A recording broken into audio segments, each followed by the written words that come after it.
Voilà. Donc pour terminer avec le Word, on a dit la dernière fois, toutes les options que nous avons parlé, donc liste des tableaux, liste des figures, sommaire, et la numérotation des titres, titre 1, 2, etc., la bibliographie aussi. Ça ne fonctionne pas si le fichier Word n'est pas unique. Donc si on n'utilise pas un seul fichier Word.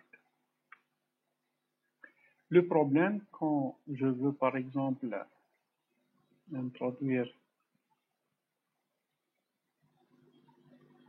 bon, voilà, donc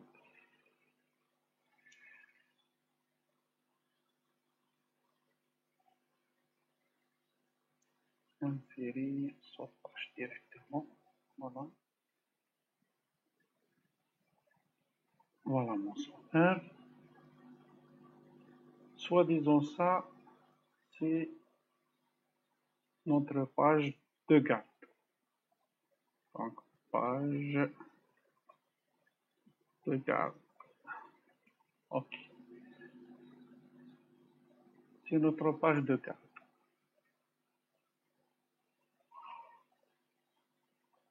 Voilà.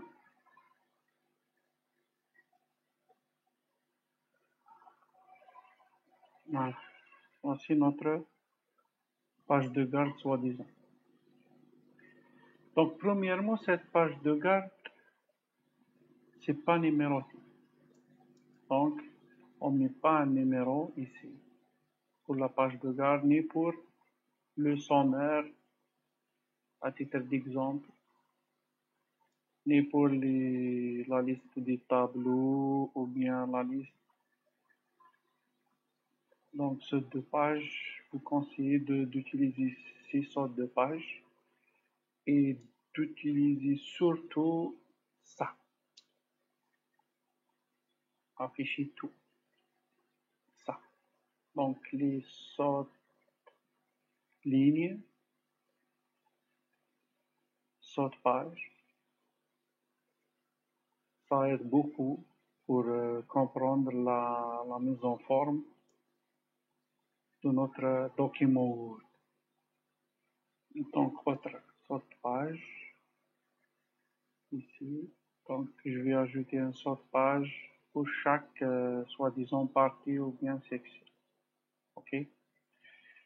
On va voir après. Donc, ici aussi, sorte page.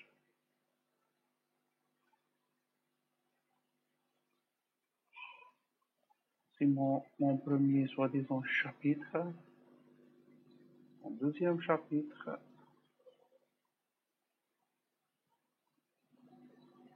La même chose, sorte page.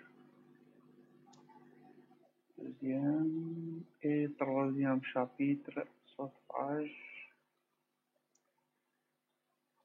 Ça, c'est mon troisième chapitre. Et la bibliographie. Donc, je vais utiliser aussi ici. Voilà. Donc, si j'actualise mon table de matière, il va actualiser ces numérotations automatiquement. Donc, c'est bon. C'est pas grave. Voilà. Donc, j'ai dit quand je veux, par exemple, numéroter les parties ici. Ça, c'est le premier problème qui se pose. C'est le problème rencontré par la majorité des rédacteurs Word, surtout les étudiants ou bien même les enseignants-chercheurs pour rédiger les mémoires ou bien les articles. Donc, bas de page, numérotation, soi-disant ici, à droite. Voilà. Donc 5, déjà 5. Si on suit la majorité des guides rédactionnels des universités ou bien des documents scientifiques, en principe, la numérotation commence par l'introduction. Donc, nous avons oublié ici la partie introduction, c'est pas grave. Je vais ajouter une partie introduction. Donc, soi-disant ici. Donc, soi-disant ici mon introduction. Introduction. Et je vais faire titre. Introduction.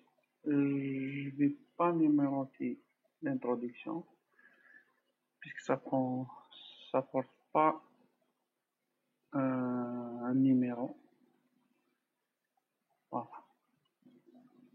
Donc, en principe, la numérotation commence par cette page, par l'introduction. On ne peut pas numéroter, par exemple, la page de garde, ni le sommaire, ni les pages liste du tableau, ni la page des listes des figures, ainsi de suite. Donc, comment faire ça? Tout simplement, on va créer ici, donc pied de page, ainsi de suite, on va créer ce qu'on appelle les sections. Donc, insérer, plutôt mise à jour, saut de page, insérer saut de page, un saut de section et démarrer la nouvelle section à la page suivante. Donc ça, on utilise ça. OK? Donc saut de page et nouvelle section. Insérer ici page paire, donc 2, 4 pages. Il y a plusieurs de toute façon. Insérer une sorte de section et démarrer la nouvelle section sur la même page. Enfin, c'est pas ici. Ici. Donc, saut de section et saut de page. Donc, si je clique ici, donc c'est mon section numéro 1. Et ici, c'est la section numéro 2. Donc, je peux, tout d'abord, je vais éliminer ça. Je vais d'abord déconnecter la liaison entre les sections. Et je vais éliminer ça. Voilà. Donc, pas de numérotation dans la page de. Donc, section numéro 1, section numéro 2. Donc, je vais créer ici une nouvelle section, mise en page, sort, contenu. La même chose ici. Contenu. Et la même chose ici. C'est la même chose partout. Donc ici, on va voir après pourquoi je fais ça. Donc ici aussi. Non, c'est pas ça.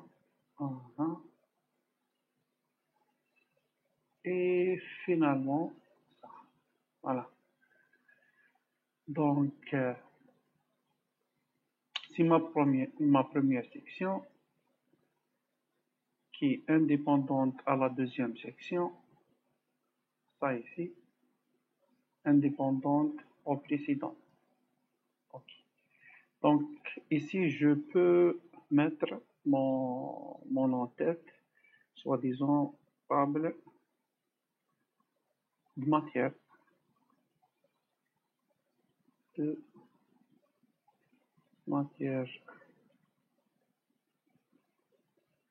ou bien table des matières.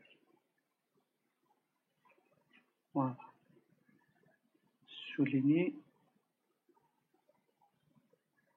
Je vais envoyer vers la fin de... Voilà. Donc, table de matière. Donc, on remarque directement que l'entête ici, c'est différent qu'ici. Donc, ça, c'est la page de garde, ni en-tête, ni pied de page. Ici, par contre, nous avons l'entête, même en-tête ici. Donc, je peux déconnecter ça. Voilà.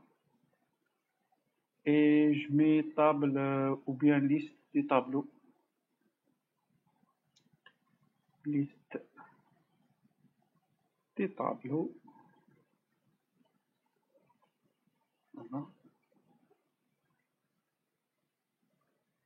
Ça, c'est indépendant aussi. Donc, je dois libérer ça. Ok. Liste, table de matière plutôt. Liste des tableaux. Voilà. Donc, la même chose ici. Déconnecter la liaison. Liste des figures.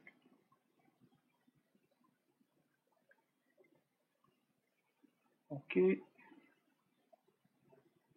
Ici, la même chose. Donc, déconnecter ça. Ça, c'est liste des figures. Déconnecter ça, c'est mon introduction.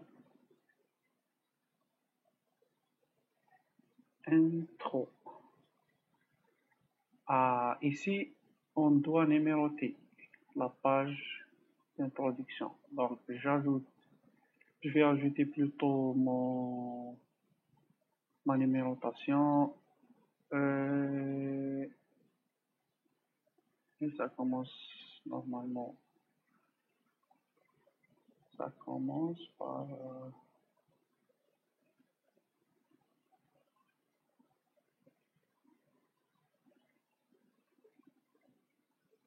je sais pas modifier, mais... Format de numérotation. Donc, à partir de 1, ok, c'est 1. Donc, l'introduction 1. Ça, c'est pas une introduction, mais plutôt mon chapitre, soi-disant 1. Donc, chapitre 1. Ça garde donc 2. Ça, c'est en principe mon chapitre 2. Voilà. Donc, 1, 2.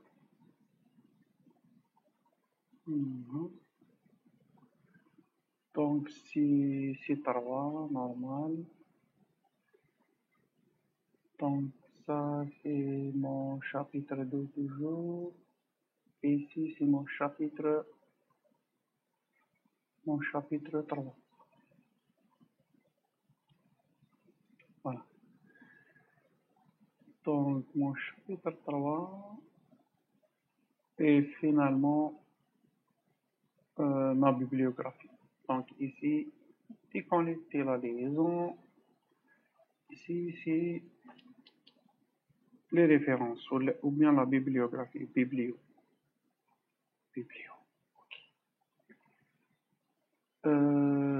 La bibliographie n'est pas numérotée en principe, donc je vais déconnecter ça et j'élimine la numérotation tout simplement. Voilà, donc c'est tout. En principe bibliographie, je peux enlever ça, voilà. Donc ma page de garde, bon, voilà. Donc ma page de garde, soi-disant, table de matière n'est pas numérotée, liste des tableaux n'est pas numérotée, liste des figures n'est pas numérotée, introduction, ça commence la numérotation de page, automatique bien sûr, chapitre 1. Si soi-disant nous avons deux pages d'introduction, voilà, deux pages d'introduction, donc page numéro 1, introduction, introduction, en tête introduction, page numéro 2, introduction, chapitre 1, numéro 3, etc. Vous voyez? Donc je peux ajouter, éliminer quand vous voulez, comme je veux plutôt, sans perturber ma numérotation ou bien mes en-têtes. Voici. Donc, chapitre 1, introduction. OK? Donc, ça, c'est pour regrouper ou bien jumeler toutes les parties de notre mémoire d'individu. À partir de, bien sûr, la page de garde, introduction, premier chapitre, deuxième, troisième, soi-disant, et la bibliothèque, c'est l'essentiel de notre. C'est la même chose si je veux, par exemple, introduire des remerciements, bien des pages d'intercalage, ainsi de suite. Donc, c'est le même principe. OK, voilà. Donc, je vais parler un petit peu, puisque nous avons plusieurs logiciels pour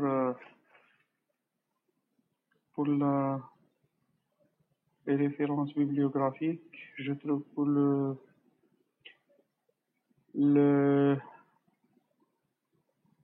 plus puissant, c'est le qu'on a dit la dernière fois. Donc c'est Zotero, puisque c'est gratuit bien sûr, c'est open source, très utilisé par la communauté scientifique. Donc je vais vous montrer quelques applications de Zotero. Mais vous, de préférence, utilisez le Word directement.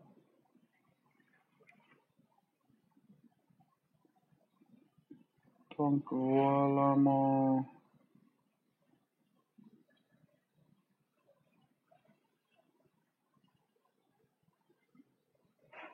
interface. Donc mon interface Zotero. Voilà. Donc ça, tout ça c'est des bibliographies. Donc comment introduire une certains par exemple références bibliographiques à l'intérieur de Zotero, c'est pratiquement la même chose que le Word, article, journal, alt ici. Par exemple thèse. Et je vais écrire ici le titre, l'année, le type, etc. Donc c'est pratiquement la même chose que le Word. Une fois j'ai créé par exemple toutes ces bibliographies, bien sûr je dois intégrer, voilà, je dois intégrer l'extension de Zotero sur Word. Voilà, ça. Mais enable. Donc vous trouvez ici, au lieu de trouver disable, vous trouverez enable. Donc appuyez sur enable dans le Word. Donc c'est 20 minutes déjà, c'est pas grave. Donc enable. OK. Donc ça c'est notre logiciel Zotero où je peux ajouter, comme nous avons dit, les références, titres, les auteurs, ainsi de suite. Donc, si j'ai plusieurs auteurs, par exemple, on va faire, voilà, c'est exactement comme le Word. Donc, auteur numéro 1, je peux ajouter un autre. Donc, auteur 2, ainsi de suite. Donc, c'est pratiquement la même chose que le Word. Titre, je sais pas, RO, Reverse Osmosis, l'année ou bien publication date, université, résumé, type, lieu, soi-disant 2020, ainsi de suite. Ok. Donc, si, bon,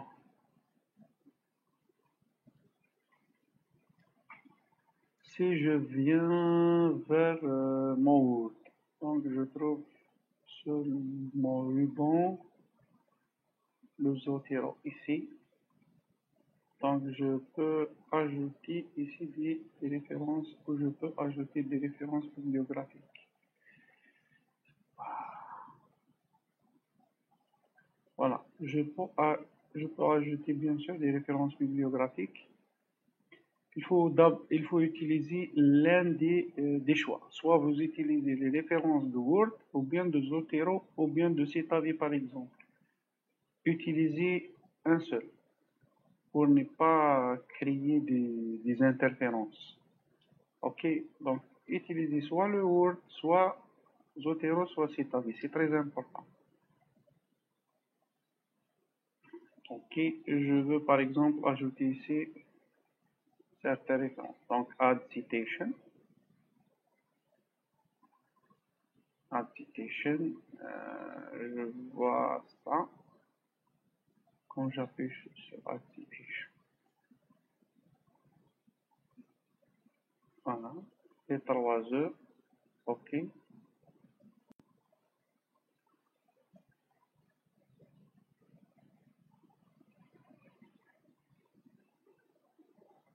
Et je vois l'apparition de cette fenêtre. Donc, RO. Je sais pas. RO. Ou bien par auteur, je sais pas, VV. Voilà. VV par auteur. Donc. Ou bien je peux utiliser la vue classique de mon Zotero. Comme ça. Et je vais chercher par exemple par année.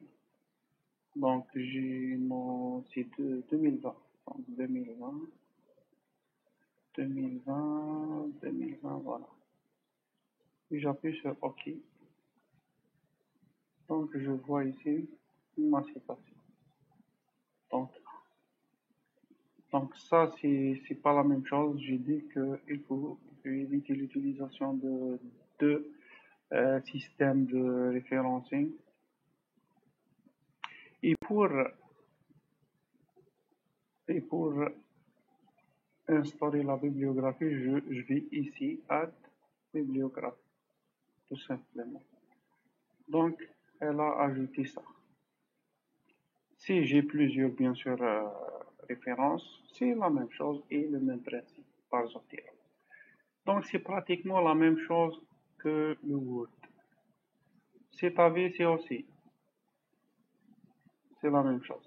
Donc, j'ajoute ici par le volet, etc. C'est pratiquement le même principe. Ok, si vous voulez, après je